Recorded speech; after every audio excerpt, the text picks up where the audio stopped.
دوستو آج کی اس ویڈیو میں ہم جارج برنارڈ شاء کی پلے آرمز اینڈ دا مین کی سمری سیکھیں گے۔ سب سے پہلے ہم کو اس پلے کے اندر جو اہم کیریکٹرز ہے اس کے بارے میں پتہ ہونا چاہیے۔ تو آئیے دیکھتے ہیں کہ اس پلے کے اہم کردار کون کون سے ہیں۔ سب سے جو پہلا کردار ہے وہ ہے رینا پیٹکوپ۔ اس پلے میں رینا ہیروئن کا کردار ادا کر رہی ہے۔ اس کی منگنی سرجیس نامی فوج کی ایک انچارج سے ہوئی ہے۔ منگنی تو رینا کی سرجیس سے ہوئی ہے، لیکن شادی ایک سوئس سولجر سے کر لیتی ہے جس کا نام بلنشلی ہے۔ رینا آرمی میں سولجرز کے بارے میں بہت رومانٹک ویوز رکھتی ہے۔ نیکسٹ جو اہم کردار ہے وہ ہے سرجیس۔ سرجیس رینا کا منگیتر ہے۔ وہ بلغاریہ کی فوج میں سولجرز کا انچارج ہے، لیکن حقیقت یہ ہے کہ اس کے پاس کوئی ملٹری اسکل نہیں ہے۔ اس کی جنگی مہارت کے بارے میں رینا نے صرف سنا تھا، باقی اس کو یہ پتہ نہیں تھا کہ سرجیس کے پاس کوئی مہارت نہیں ہے۔ اس کے علاوہ سرجیس رینا پیٹکوپ کی جو نوکرانی ہے لوکا، اس کے ساتھ تعلقات رکھتا ہے، یعنی فلرٹ کرتا ہے، اور پلے کے آخر میں اس سے منگنی بھی کر لیتا ہے۔ نیکسٹ جو کردار ہے وہ ہے بلنشلی۔ بنیادی طور پر بلنشلی سوئس ہے، یعنی سوئٹزرلینڈ سے اس کا تعلق ہے، لیکن کرائے پر سربیا کے لیے جنگ لڑ رہا ہے، یعنی پیسوں کے لیے وہ سربیا کی طرف سے بلغاریہ کے خلاف لڑ رہا ہے۔ کہانی کے آغاز میں وہ جنگ سے فرار ہو کر رینا کے گھر میں پناہ لیتا ہے۔ باتوں باتوں میں وہ رینا سے سرجیس کی بے وقوفی کا ذکر بھی کرتا ہے اور یہ بھی بتا دیتا ہے کہ اس کی فوج کو غلط امنیشن کی وجہ سے وہ جنگ ہار گئے، اور سرجیس نہایت بے وقوف آدمی تھا، لیکن اس کی خوش قسمتی تھی کہ وہ یہ جنگ جیت گئے۔ اچھا جی، نیکسٹ جو کردار ہے وہ ہے لوکا۔ یہ پیٹکوپ خاندان کی نوکرانی ہے۔ اس کی منگنی نکولا نامی گھر کے بڑے نوکر سے ہو گئی ہے، لیکن وہ ایسے شخص سے شادی کرنا چاہتی ہے کہ وہ اس کی زندگی بدل دے۔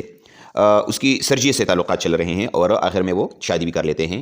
نیکسٹ کردار ہے کیتھرین کی۔ کیتھرین رینا کی ماں ہے اور پیٹکوپ خاندان کی ایک امیر خاتون ہے۔ وہ اپنی بیٹی کی شادی امیر گھرانے میں کرانا چاہتی ہے۔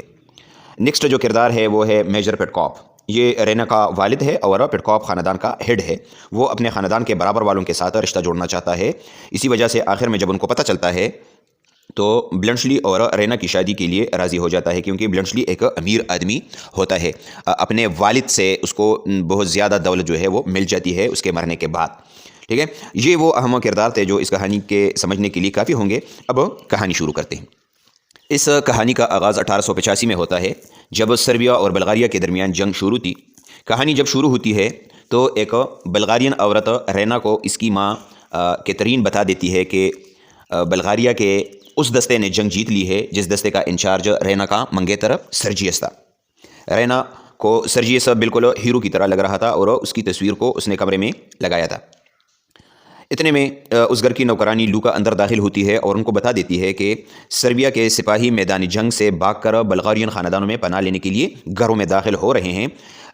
رینا کو اس نے بتایا کہ آپ اپنے دروازے بند کر لیں۔ رینا کو کچھ ڈر نہیں لگ رہا تھا۔ رات کو اس نے کھڑکی کھلی چھوڑ دی تھی جس میں ایک سپاہی رات کو داخل ہوا۔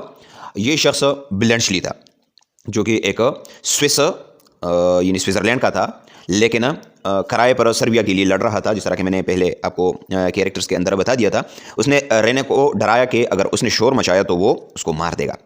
اس بلنشلی نامی سپاہی سے مل کر رینا کو یہ لگا کہ جنگ سے فرار ہو کر وہ خوش تھا، کیونکہ وہ تو پیسوں کے لیے لڑ رہا تھا۔ رینا اس کو پناہ دے دیتی ہے۔ جب بلغارین سپاہی اس کو ڈھونڈنے کے لیے آتے ہیں تو وہ اس کو پردے کے پیچھے چھپا دیتی ہے۔